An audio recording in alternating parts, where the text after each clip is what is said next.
so sorry. I will continue in Turkish, but sorry about that. Okay. Herkese merhaba, değerli hem üyelerimiz, hem meslektaşlarımız, hem başkanlarımız burada, eski başkanlarımız burada, hepinize hoş geldiniz diyorum. Fuarın 3. günündeyiz. Yoğun bir fuar dönemi gerçekleştiriyoruz. Beklediğimizin gerçekten çok daha üzerinde bir fuar ziyaretçisiyle karşı karşıyayız. Onun için herkes çok yoğun bir şekilde hala standlarında fuar misafirleriyle beraber. Onun için birazcık gecikme oldu. Öncelikle bu gecikme için özür dilerim. Tüm yönetim kurulu adına OSS Konferansı'na hoş geldiniz diyerek başlamak istiyorum. Bugün çok önemli bir konuğumuz olacak. Onun için ben sunumumu sizlerle 20 Haziran Genel Kurulu'da pazartesi günü gerçekleştireceğimiz olağan mali genel kurulda yapmak üzere sunumumu oraya erteleyeceğim. Sadece hani öncelikle takvimlerinize tekrar 20 Haziran pazartesi günü mali genel kurulu yazarsanız çok memnun oluruz. Yine gerçekten çok güzel hazırlıklarımız var. Hem derneğimizin çalışmalarıyla alakalı, hem ise sektörün mevcut durumuyla alakalı güzel analizlerimiz var. Birazcık bu analizlerden ve sonuçlarından bu vesileyle bahsedeceğiz. Bir yandan pandeminin sonuna geldik diye seviniyoruz. Tabii bir yandan dünyada gelişmeler, farklı gelişmeler devam ediyor. Ekonomik anlamda ciddi bir sıkıntıların olduğu ki ülkemizin çok alışık olduğu enflasyon, stabilize olmayan döviz kurları ama ilk defa bu kadar uzun süren belirsizliğiyle tabii gündemin ilk sırasında. Ama bütün bunlara rağmen pandemi sonrası geliştirmiş olduğumuz iş modelleriyle bunların hepsini aşmış bulunmaktayız. Şu anda bizim gerçekten de OSS olarak da hem üye yapımız, hem örgütlülüğümüz, hem çalışma faaliyetlerimiz tüm hızıyla devam ediyor. Bütün bunları dediğim gibi bir sonraki sunumuma bırakıyorum. Bugün dediğim gibi çok önemli bir konuğumuz olacak. Onu bir an önce anons etmek istiyorum. Bizim çok uzun zamandır beklediğimiz, yaklaşık bundan 3 sene önce kendisiyle anlaşmış olduğumuz ama pandemi sebebiyle bugün ertelenen, yaklaşık 20'nin üzerinde Avrupa ülkesinde 1000'in üzerinde şubesiyle 27.000 çalışanıyla Avrupa'nın en büyük hem otomobil, hem ticari araç, hem de endüstriyel araçlardaki satış sonrası pazarının lider firması LQQ'nun CEO'su Franz bizle bugün.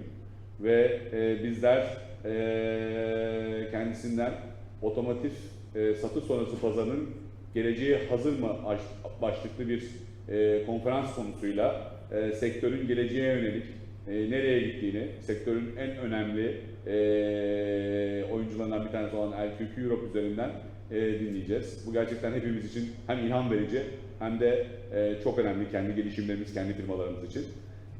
Bu anlamda hızlıca dediğim gibi kusura bakmayın, bugün böyle biraz hızlıca geçiyorum slaytlarımı, bunları daha sonra bahsedeceğim. Bu anlamda sizlerin daha interaktif geçebilmesi adına sunumu zaten hani belli bir yerde tutup sonra sorulara cevaplara vereceğiz ve hemen konferansımızın arkasından, panelin arkasından, daha doğrusu panelde tek konuşmanın arkasından yine lounge alanımızda bir kokteyl alanı hazırlandı. Hem orada sizlere olan ikramlarımızla beraber soru cevaba orada devam edebiliriz buradan sonra. Hem de sektörle ilgili sizler yine firmalarınızla ilgili en azından bir network alanı oluşturmuş olabiliriz diye düşünüyoruz. Bu vesileyle ben hani Franz'ı sahneye davet etmek istiyorum. Satış sonrası pazarı geleceğe hazır mı? Hep beraber kendisinden dinleyelim. Yavaş yavaş salonumuz da doluyor. Herkese şimdiden iyi bir konferans diliyorum.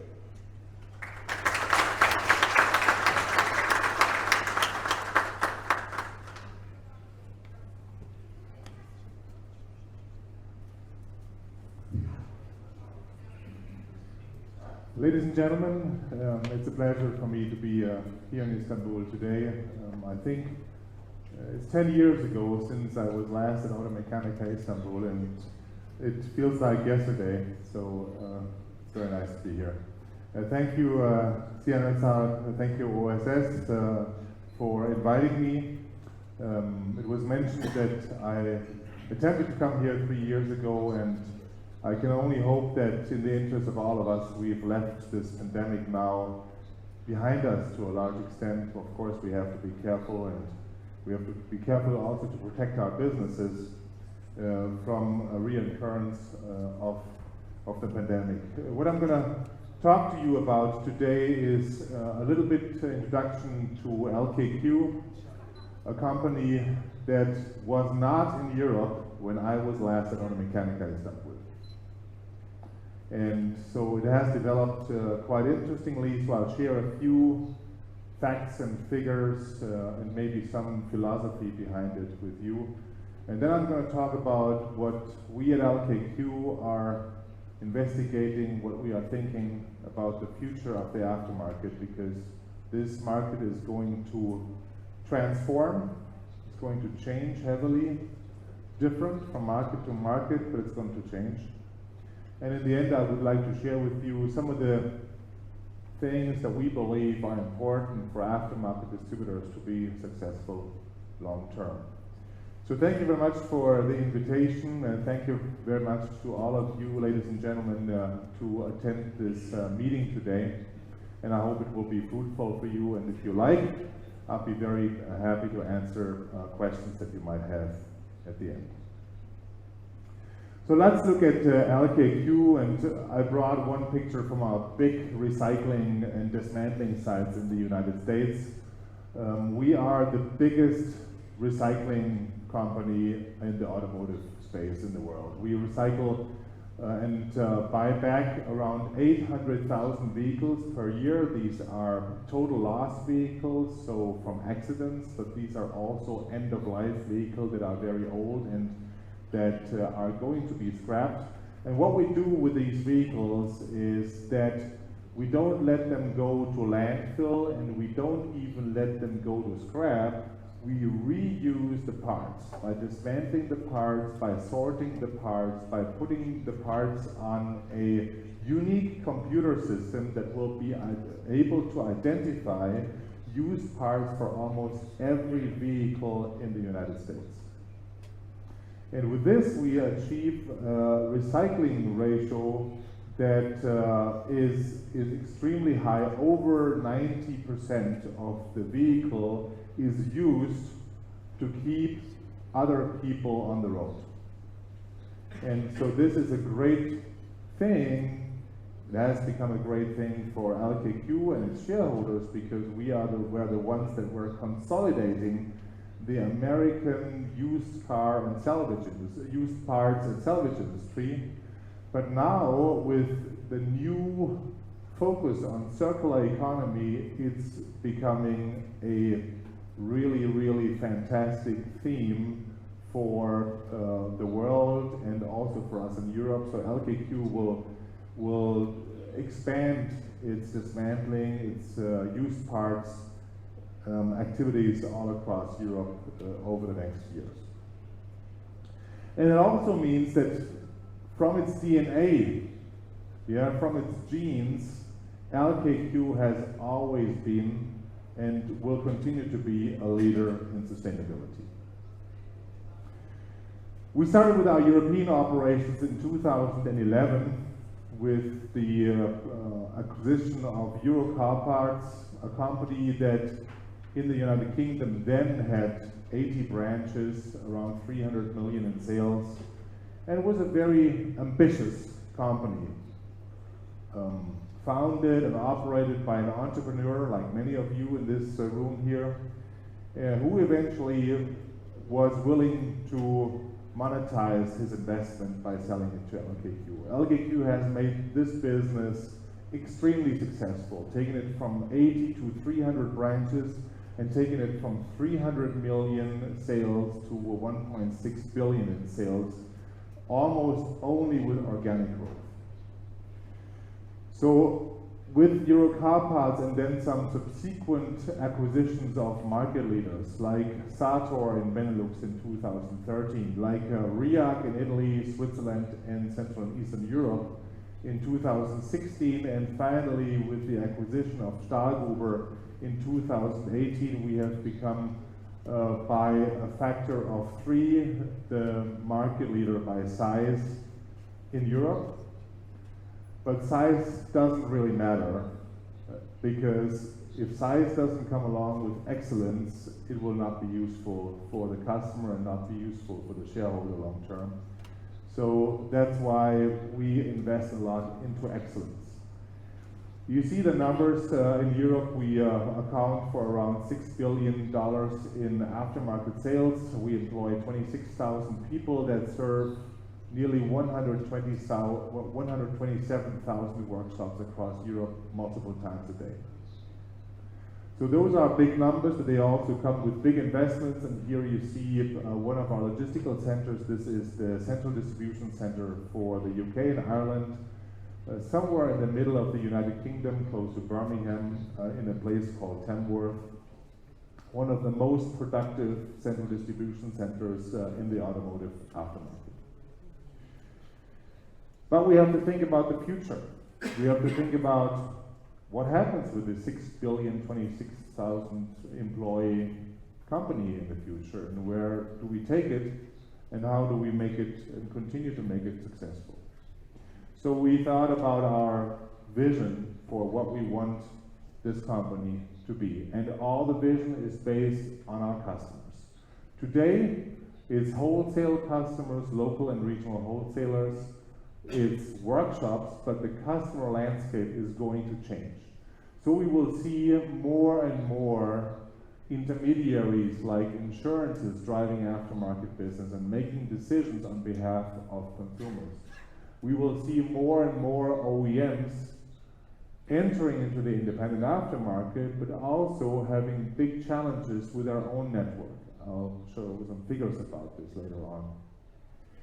And we will also have the opportunity for the first time at competitive cost to reach out to the consumers and connect them to our business. Digitalization is putting us in touch with new types of customers. Our segments are the basis of this. Our auto parts distribution business comes along with more adjacent business, like going into leisure and accessories, and I already mentioned the auto recycling. Our capabilities include great brands, LKQ, but also the regional distribution brands, and also our private label brands that we are combining under the umbrella brand of Emotive, including Optimal, for example, MPM, oils and lubricants, and Era, electrics and electronics. We have probably the leading assortment in the industry, world-class logistics, digital solutions, and we're moving towards a pan-European network to be able to do pan-European transactions and pan-European business with the intermediaries that are also operating on the pan-European level. And this can also only work with good partnerships and strong and long-term relationships in the market. We have a number of KPIs, operational excellence KPIs for our logistics people, for our commercial people, for our HR people. But some of the very important top-level KPIs is our organic growth. We know we have volatile times, the markets are going up and going down, and any time we want to grow 2% more than the market, and with this 2% more than the competition organically. We made a big promise to our shareholders. In 2019, LKQ in Europe had an EBITDA margin of 7.8%. This was before COVID, and we didn't know about COVID. And we made a big promise to our shareholders. We said we're going to take the profitability of this business up substantially. And so we took it up in 2 years by 240 basis points, 2.4% in EBITDA margin, and we finished 2001 with a 10.2% EBITDA margin. And just this week we had an investor conference with more than 100 of our shareholders, with also the most important analysts in the United States, which is our main marketplace because we are stock listed at the NASDAQ stock exchange. And we repeated that promise that LKQ will be a sustainable, profitable business with EBITDA margins above 10%. And of course, overall, the investors, they buy stock and they keep stock and they want to see a return on their investment. So that total shareholder return, also called TSR, is an important other key figure that we're focusing on. And this is all nothing if it's not sustainable. And we not only want to be sustainable as a company, we want our people to have a sustainable experience with us as an employer. So people are the number one for us. It's the most important thing that our employees are engaged with what they do, and they are safe in what they do, and they will stay with the company and develop within the company. Talent is the key to success for any business. And we also care about the communities that we are operating in. We have more than 1,000 locations spread across Europe in 20 countries, and we ask all our employees to really engage with the local communities on the social work, on the people relationship, on the government-private relationship. It's very important that every one of our business has a strong relationship with their communities. And then we get to the global level, society on a local level, but also responsibility for society on the global level. And the biggest challenge of our times today is global warming. That will be a big threat, and I'll talk about this on one of my next slides. So LKQ is committed to reduce our carbon footprint to net neutral by 2050, and we have a very aggressive target already for 2030, which is in 8 years from now. So eventually, we take all this together into our vision for 2030, which is to become the leading auto service system in Europe. An auto service system is not only buying and selling car parts. It's not only having the best assortment. It's about providing a service to our customers that is unparalleled and that is providing the best offer and everything that our customers need, starting with the workshop, and I'll talk about also our vision for the workshop of the future. So let's take a look at the big market trends, and you are all familiar with those market trends. You're all in the business. None of those words you hear for the first time, whether it's the rise of connectivity. In 2030, 9 out of 10 vehicles will be permanently connected to OEM servers, and hopefully directly or indirectly also to independent aftermarket databases. Electrification. We have at the moment in Europe, first quarter of 2022, around 10% of pure battery electrical vehicles that were registered. Some markets are far ahead. Norway and the Netherlands, but also Sweden, Germany, and of course there are exciting and really fantastic projects also here in Turkey with TOG that will take powertrain to another dimension. Driver assistance systems.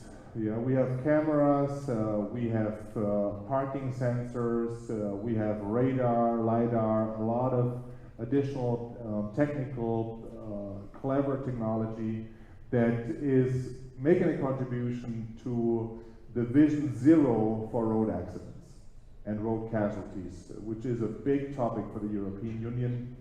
And we believe it's a great and is a necessary target and objective to reduce road casualties to zero.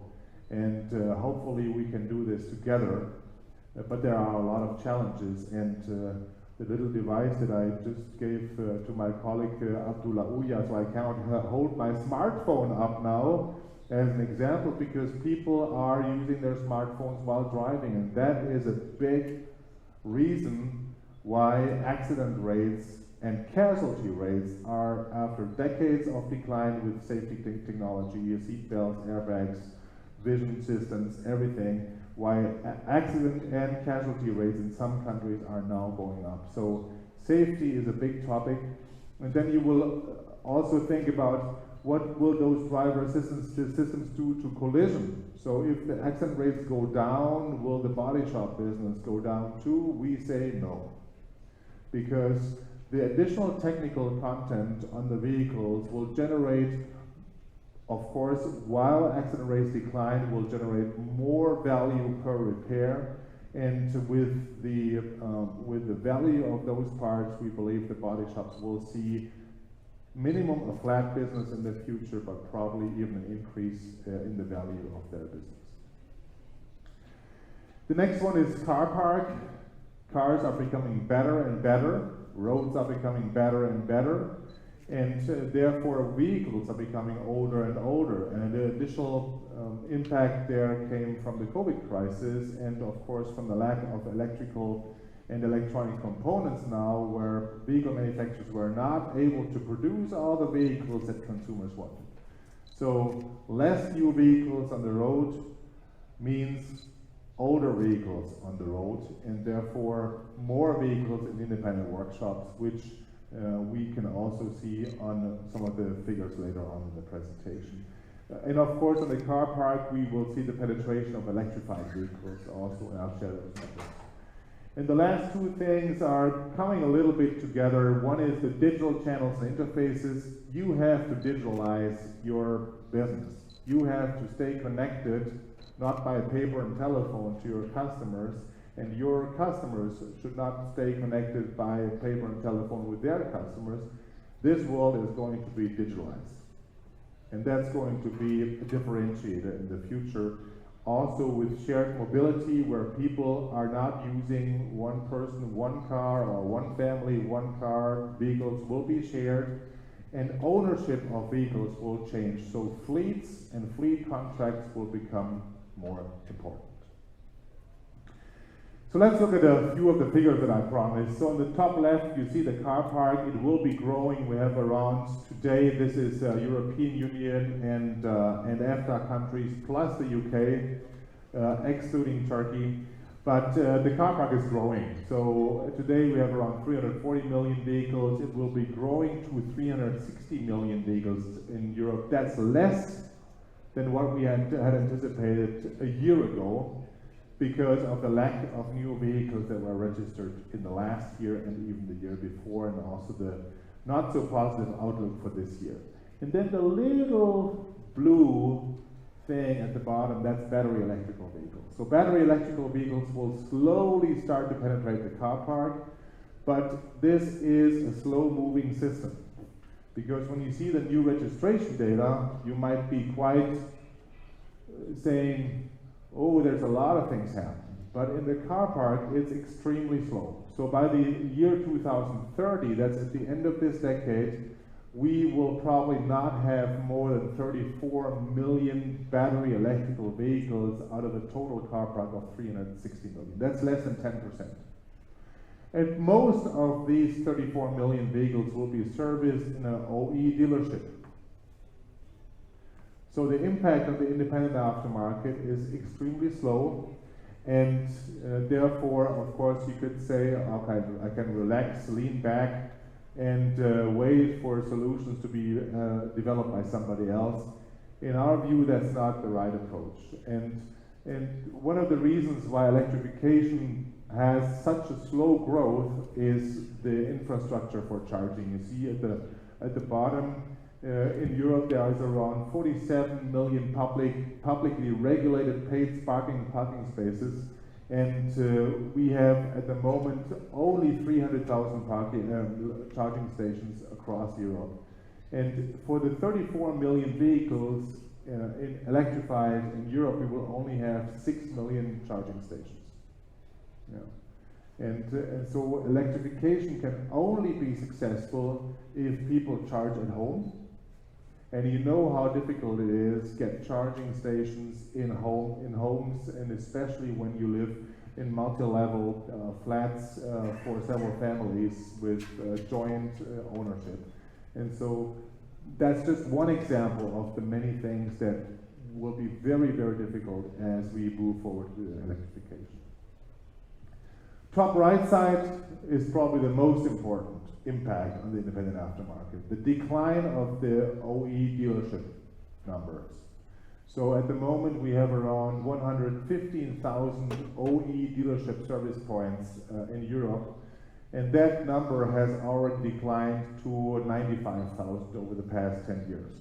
So around 2% down every year. And that decline will accelerate over the next 10 years, so probably in Europe every second OE dealership is going to close doors. Why? Because there's less work to do on new vehicles, especially electrified vehicles, and the car distribution systems are changing from buy-sell models to agency models. So the dealership only gets a commission on cars that are sold through many of the e-commerce channels. So that's a pretty solid assumption, and it's going to happen. And so two things, there will be more vehicles going to independent aftermarket workshops, and also former OE dealership service points will be looking for a new home in the independent aftermarket. And they will be coming with a lot of qualification, a lot of know-how, and that's also a big opportunity for the independent aftermarket to lift the level of technical expertise, to lift the overall service capabilities of the market.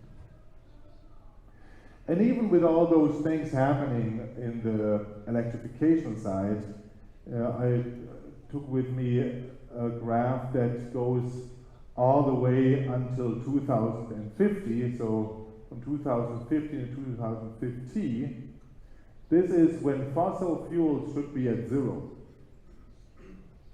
And this is the latest graph from the European Union, latest forecast from the European Union just for Europe.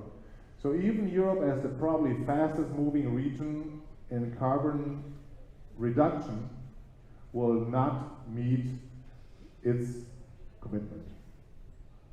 And so that's one of the reasons why we say, from a transportation perspective, from a vehicle perspective, just with electrification alone, we will not make it. We will not reach the commitment to limit global warming to 1.5 or 2 degrees. So therefore, we need a plurality, a multitude of technical and technological solutions to reduce our carbon footprint. Yeah, and this will have to include renewable fuels for combustion engines. This will have to include electrification, and this will also have to include a renewable energy mix. And Turkey has made great progress on this. Yeah, I just came from the airport, everything is full of wind turbines. That's fantastic. Turkey has a huge potential, both on insolation, so the amount of solar energy that is hitting the ground here, and then of course also with wind, with the topography. And so it will be exciting to see what's happening. But this is alarming. This is alarming, and alarming for the planet, and encouraging for the independent aftermarket. Yeah, the independent aftermarket is going to flourish. But we have to prepare, so things will change. So on the left side here is today is the internal combustion engine, and so we will move from left to right at different speeds, depending on geography, depending on what kind of vehicle we're talking about. And eventually, we will end up in a mix between the left side and the right side, which is battery electrical vehicles and the future. And today, this internal combustion engine related repair, including the engine periphery, is representing a little more than 50% of total repairs. Timing belts, water pumps, radiators, you name it. And oil change, filter change. And so the rest is then chassis and brakes, collision repair, and so on. That will change. That will change. So going into the future, we will see a decline of ICE, internal combustion engine related repair, and we will see an increase of new things, especially what you see in the top right. Software updates and upgrades. So we have to get the workshops ready to do activation and calibration of parts where there's a cable hanging out that are connected to the canvas. And battery and e-drive systems. We're going to have big high voltage electrical motors on board. We're going to have power electronics, onboard chargers, inverters. All those things will be on every vehicle. And then we have the assistance systems. I talked about this on collision repair. And we will have an increase on the electrical vehicle and tire consumption, because higher wheel torque, higher acceleration, stronger deceleration, and this will drive more tire demand for the independent workshop. So it's a structural change, and on all the things that you see to the top right, we have to qualify the workshops.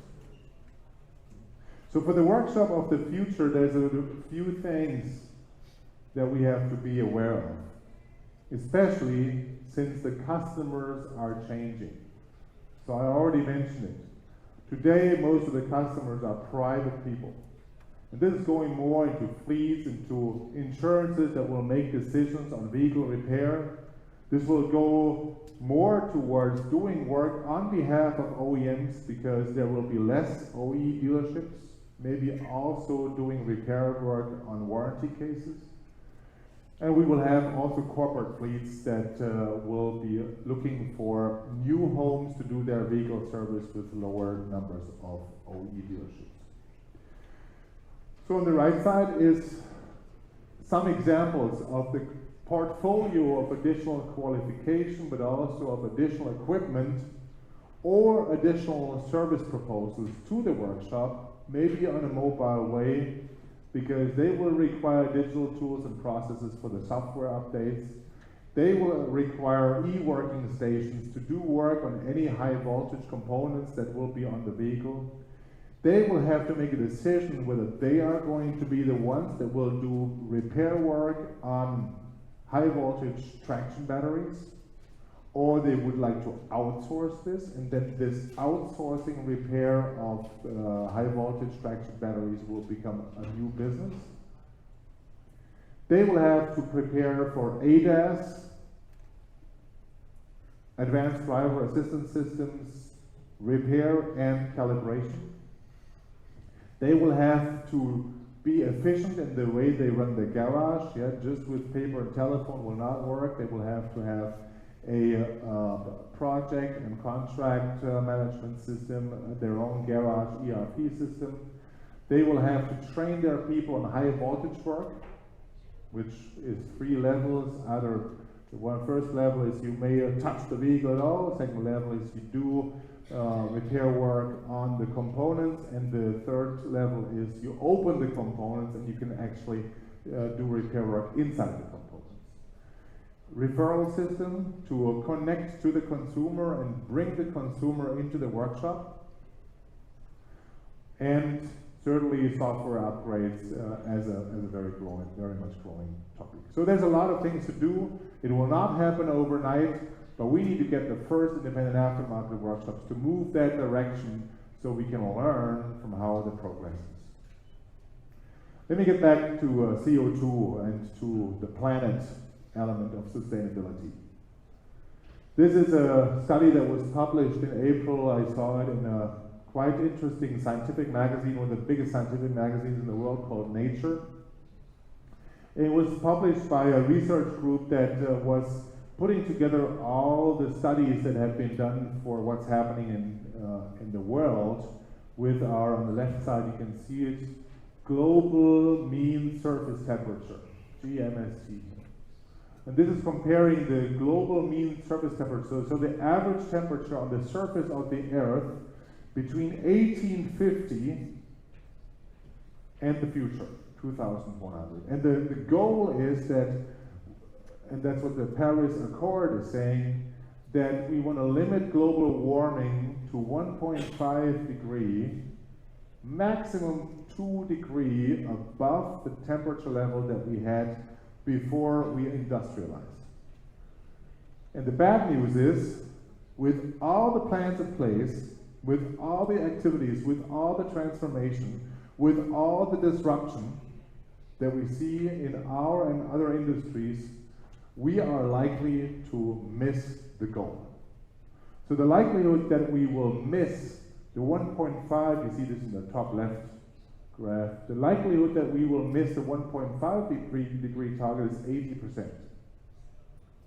The likelihood that we will miss the 2 degree target is still 40%.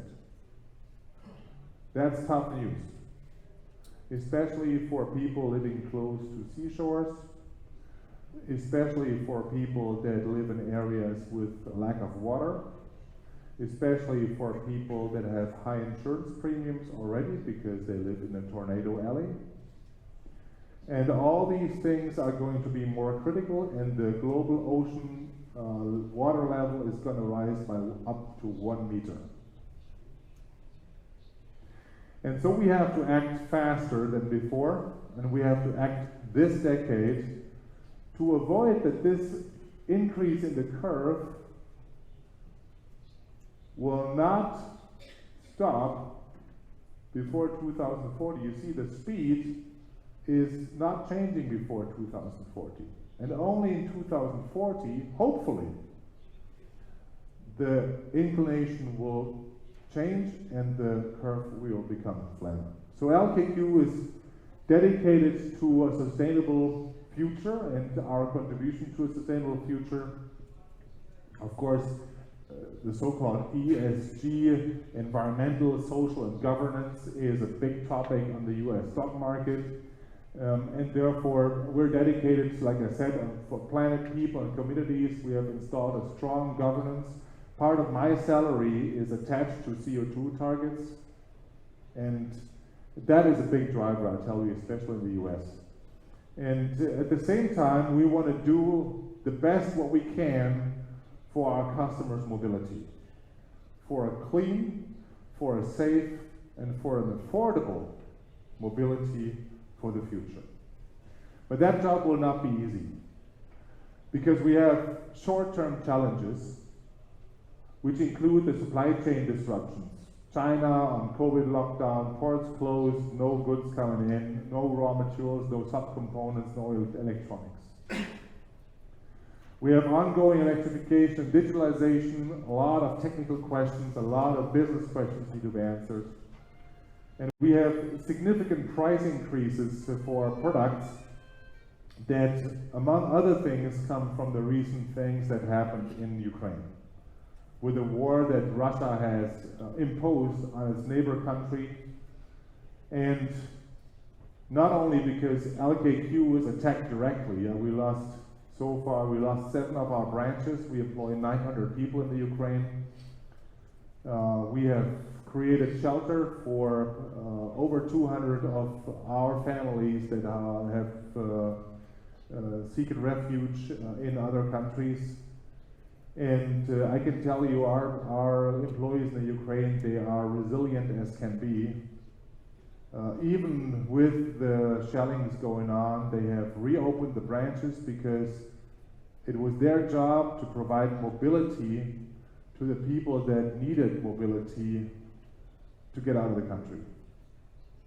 And so we were all very impressed, and we have to really say that this was a very emotional period at the beginning of the war, and now of course we have changed our complete global growth strategy because LKQ pulled out of Russia, and we believe that's the right thing to do for the very foreseeable future. But we also believe that the independent aftermarket is a global family, and there will be a time for reconciliation one day in the future, hopefully when peace is back.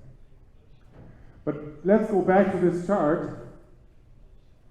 This is the OECD, the Organization of Economic Development, that has a forecast on inflation, and the latest forecast is from April 2022.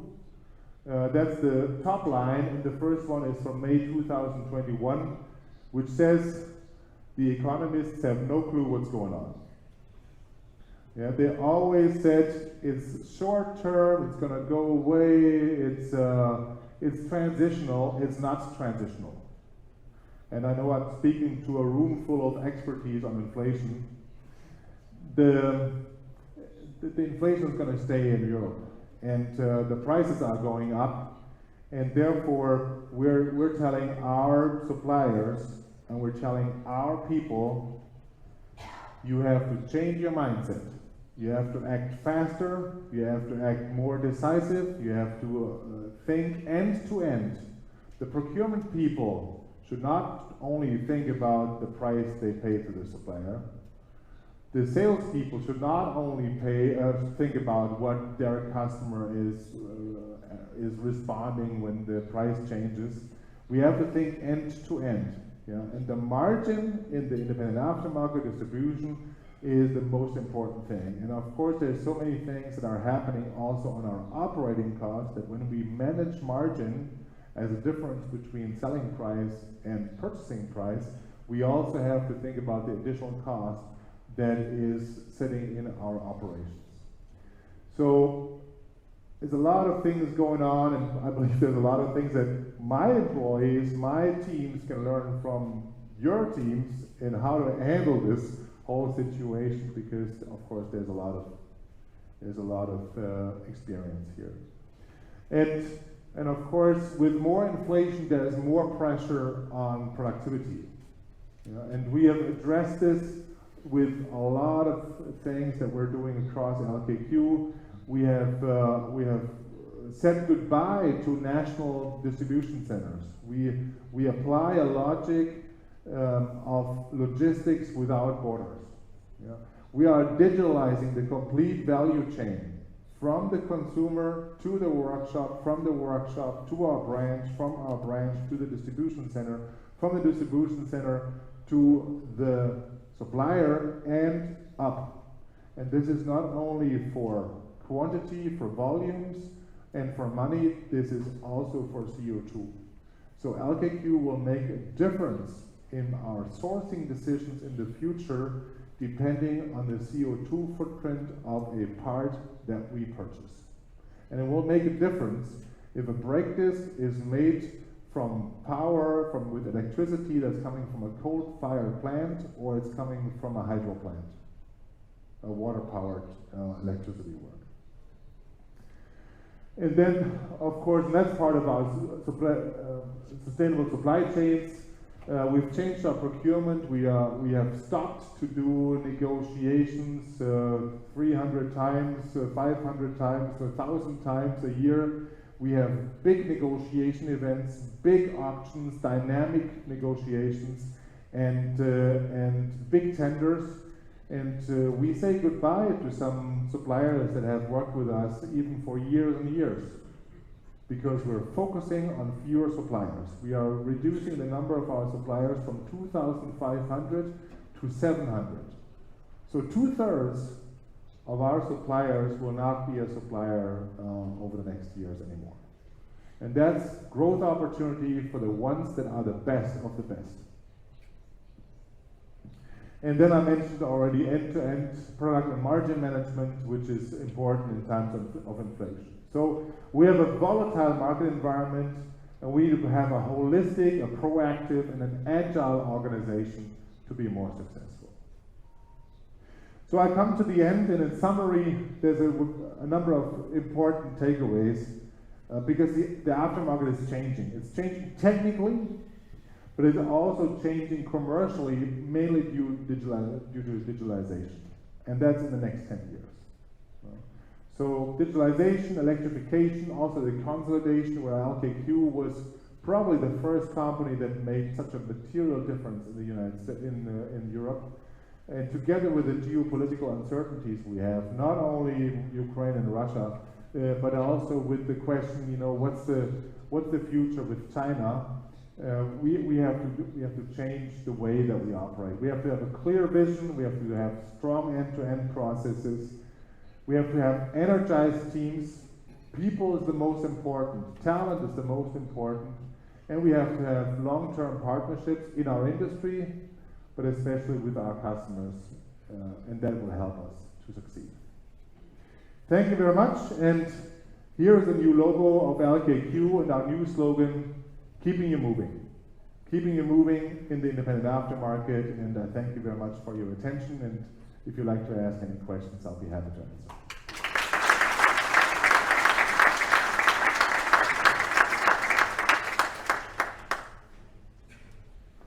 Lisa, go ahead. And it's really nice to see you again over here. So I got 30 questions, but I will just pick 3 of them for you. One, according to the 29, I think the presentation, it says you are mentioning about the consolidation. So I assume that you will continue for the consolidation, or are you gonna continue with the consolidation, because you have a 6.1 billion turnover, which means that 2 to 3 times bigger than your closest competitor. So are you going to continue? How do you decide for the consolidation? By the geography, by the turnover, or are you aiming to reach to the certain level of turnover, or what's your big picture? This is my first question. Second question is, what do you think what's going to happen to the mid-size and small-size distributor in Europe? They're just going to disappear, either acquired by someone or just bankrupt, or what's going to happen? I mean, I would like to get your opinion. Thank you so much. Thank you for the question, Riza. Of course, that's a question that we're asking ourselves every day, really. And LKQ has 6 billion in sales. The market, you can roughly say, in Europe is 100 billion plus minus part sales. So our market share is 6%. If I go to one of my suppliers, whether it's a clutch supplier or anything else, and I ask them, what do you believe is a good market share in the clutch business? And they will say, oh, at least 15%, yeah, or 20, or better 30. So the automotive aftermarket and the automotive aftermarket distribution is still a very fragmented market, yeah, very fragmented. And we are not everywhere. We are in 20 countries, but Europe has, I don't know, 35, 40 countries, maybe more, depends on how you count. And so we are far away from being a pan-European player. And therefore we have to ask this question to ourselves, and we have to find the answer, of course.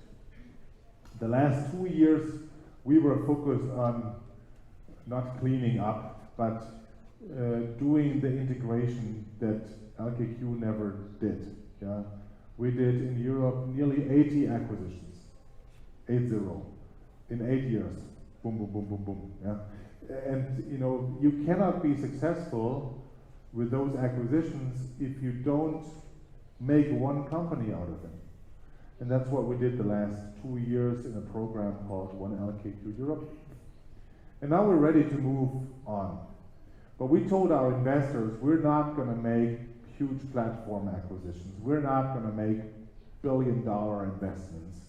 But we believe with what the Americans call tuck-in acquisitions, so smaller, mid-sized, qualified acquisitions, or even partnerships that fill the areas where we believe there is room for growth. And there are 3 areas where we believe there's room for growth. One is geographic, to go into markets that are growing, that are promising, that are profitable. Like Turkey. I need to think about this during dinner. Yeah, but certainly we sold a business in Bulgaria 2 years ago. Yeah, because we also needed to see how do we get to 10% EBITDA. Yeah? I cannot get to 10% EBITDA if I continue to be in businesses where I'm not successful, and we were not successful in Bulgaria. And therefore, we sold it to somebody that will be successful. Yeah, but it was not a good business for us. So geographic expansion is one of those things. The other one is products. Yeah, and I showed you we have car parts, and we have leisure and accessories, and we have used parts. So car parts, I have centrally managed 900,000 part numbers, and my people are debating how many do we have total. Yeah, because if I add everything that I have in the local warehouses, we might be at millions of part numbers. Yeah, so I don't need more car parts. But in the leisure side, in the accessory side, could be interesting. Yeah, so that's the product dimension. And then we have channels, digitalization, B2C, all those things. Yeah, the digital marketplace and the e-commerce website. So this is something that could be interesting for us. We have a little bit of business. We have a strong e-commerce platform in the UK and Ireland. We have a strong e-commerce platform in the Czech Republic and Slovakia. We have a little bit in Netherlands, but we don't have something that covers all our markets. Yeah? So those are the three areas that we would be looking into growing organically, but also potentially from an acquisition. I believe the market is going to further consolidate. Yeah? And then your second part of your question, what happens to the small and medium-sized companies? Yeah? For the European Union, that's a big part of the agenda, to push entrepreneurship on the local level, on the small and medium-sized enterprises, and we believe that's great, because that's the job machine. That sector is the job machine. We are not the job machine, we are an efficiency machine. But the small and medium-sized enterprises, they are the job machine. And therefore, I believe, number one, it's important to support this sector. Yeah? And we are supporting hundreds of smaller wholesalers that we serve every day. Yeah? So in Italy, this is the majority of our business. We do business with small wholesalers because the country is complicated. There are hills and mountains and valleys and different languages, and you know, the Italian landscape is long, yeah, and it's very difficult to reach from Milano to Sicily. Yeah, and therefore we have a lot of small-sized customers, and also in Germany or the Netherlands, we have also supporting them with. They have the full range, and they get multiple shipments a day. But they cannot ignore what I showed today. If they don't move in response to what's changing in the market, life will be difficult, and you cannot expect to earn good money over a long time if you don't invest into the future. I think that's the main message. And of course, if you are a small company with 50 or 100 people, you can't copy what LKQ does with 26,000. Yeah, you have to find your philosophy, your niche, your strategy, your concept, and your team. This is my humble opinion. I have no clue about small businesses because I've worked in big businesses for 30 years now, but that would be my opinion. And one thing is clear, the small wholesalers will continue to be part of our focus. Yeah, we will continue to help them and support them because they are part of our philosophy.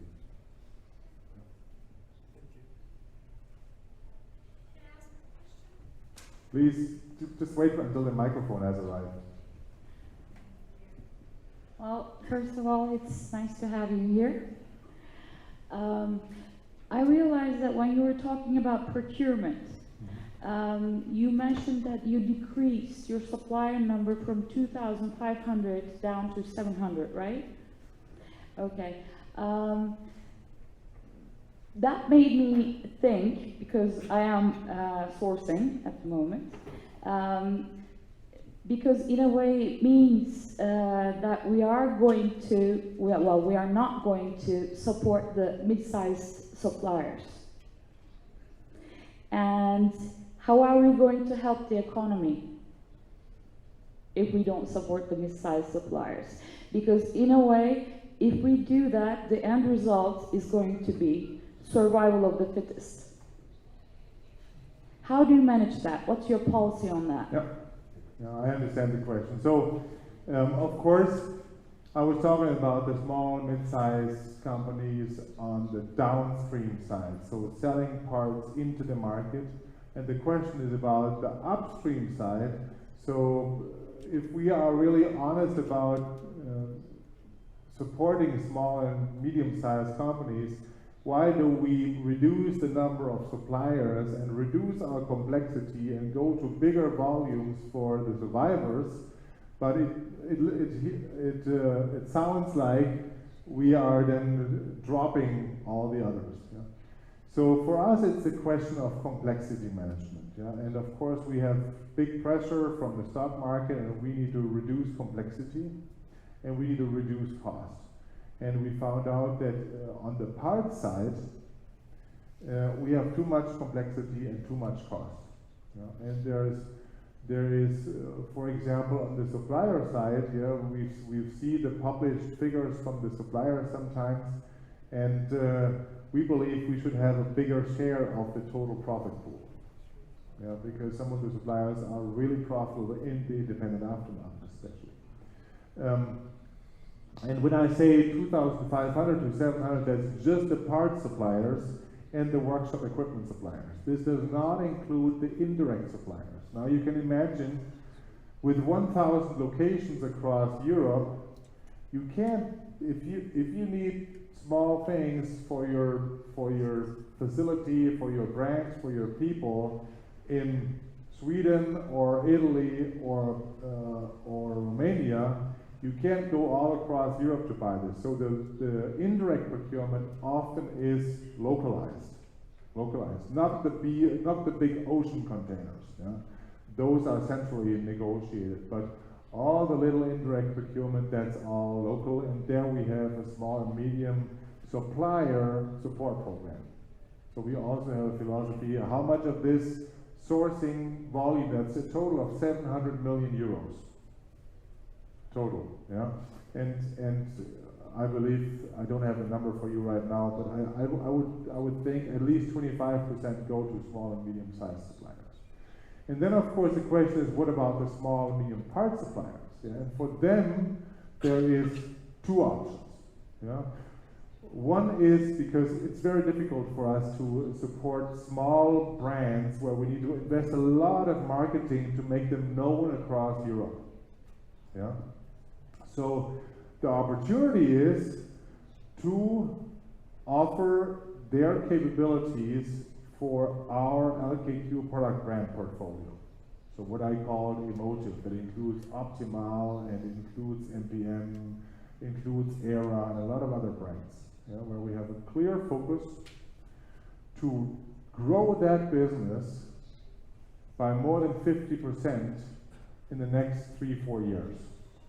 So if a supplier has product capability, technical capability, engineering capability, aftermarket capability, range, that's the place to be.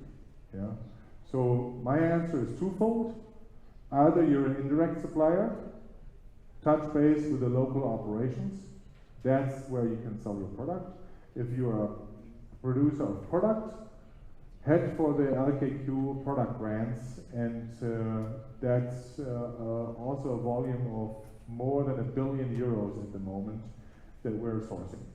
Yeah. And so there's a place for everyone, but on the branded suppliers, we will be focusing on the most powerful brands in Europe, and we will be pushing them.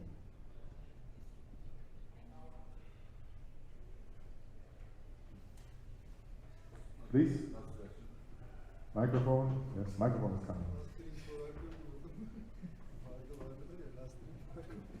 Thanks, Arnd. Anil Yücetürk, Manda Aftermarket. We have discussed with Riza about the mid-size, let's say, wholesaler portfolio. We have discussed about the supplier part. Let's discuss about one more item, which has got more square meter this year than the last years inside the aftermarket, let's say, Automechanical Istanbul, the OES structure. As one of the board members of the FGFA, we are in discussion, thanks to your support also, with the European Union Parliament about access to data, about all these kind of legislations, new legislations, which is going to change our let's say, ecosystem over the future if we go in this path.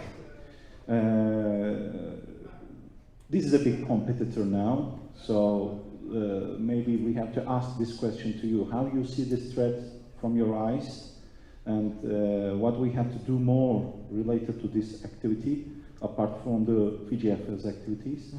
And another one is, second question is related to my personal, let's say, willingness to ask this question. Why LKQ entered to the marine business? What was the strategical step for this entry to the marine business? Thanks a lot. Okay, thank you.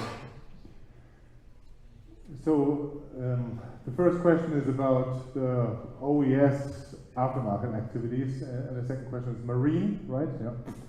And so let me answer the first question first.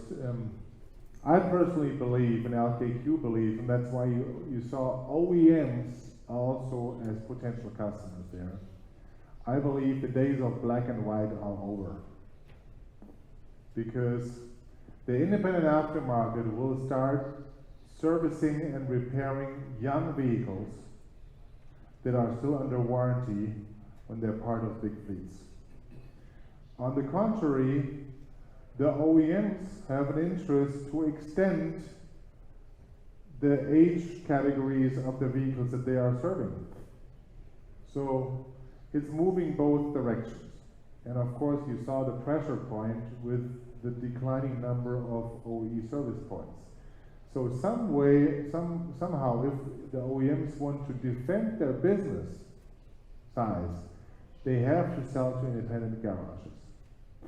The question is, how will this? With their own organizations, or through an independent aftermarket distributor, or trying to defend their dealership structure as long as they can. Yeah, because of course it's difficult to, as an OEM, to tell the dealerships, I'm going to sell the vehicles directly past your organization, you get a little bit of a commission, and I'm also going to take away your parts business. That's not a good news to your distribution partner.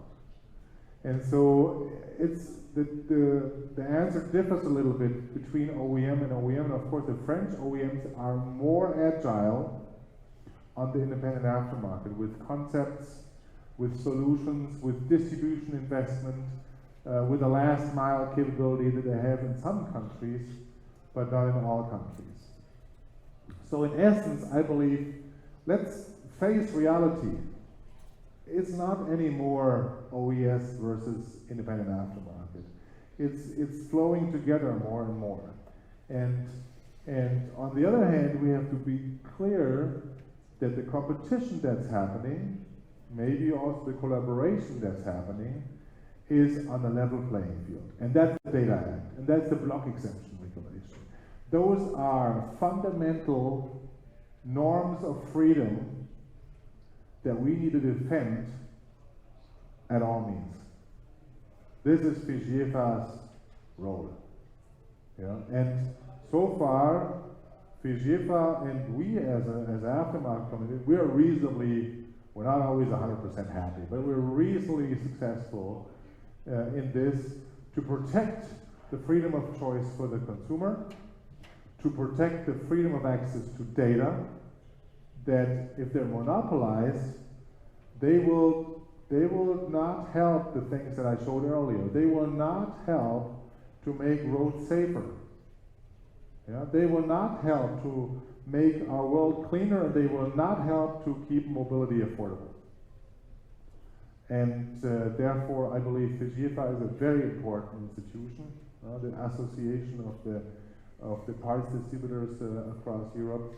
And I'm very grateful that Turkey plays such an active role, because Turkey is a big market with 85 million consumers, and there's a lot of exchange, not only economically but also from a human standpoint, from a people standpoint. Yeah, there are so many Europeans coming to Turkey to have great experiences, and there are so many Turkish people coming into Europe to work and also have great experiences. That's fantastic. So I believe we're in a good way. Of course, there's the new block exemption regulation coming in. Hopefully, I think the the signs are very positive, that the things that are there will be continued, and the new things that need to come in will be added, especially on software updates and some captive parts. And then the Data Act, where we've seen the first drafts that have been published accidentally or unaccidentally for a reason or no reason, I don't know.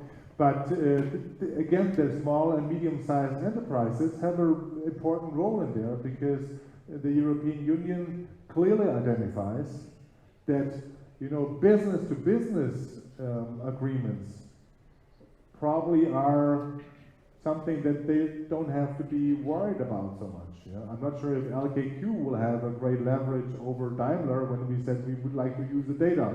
They said, go away. Yeah, you're supporting the competition. Yeah, but normally between big players, it's a more level playing field negotiation. But if you have a big player and a little player, then of course the little player comes and says, hey, give me your data, and the big player says, yeah, here's the price. And then the little player says, well, if I pay this price, I will be bankrupt. Yeah, end of negotiation. And that's why the small and medium-sized companies have this protected status in the Data Act, which is good. And of course, there's data privacy and data security on the one hand, and there's the freedom of access to data about technical devices, including vehicles, that are so important for, you know, clean, safe, and affordable mobility. And marine, yes, and marine. Adjacent market. Yeah, so for us, I mentioned leisure, and marine is part of leisure. Of course, you have professional marine too. Yeah. But for us, this is a market that we have made a few acquisitions. It's relatively small, and of course, in markets where we don't have any water, we sell less marine products. In markets where we have more water, more shoreline, more rivers, more lakes, more ocean, and more sea, then it's more attractive. So it's something that we have good profitability, happy customers, and good growth rates, so we will continue to build this business. Great. Thank you very much. Thank you.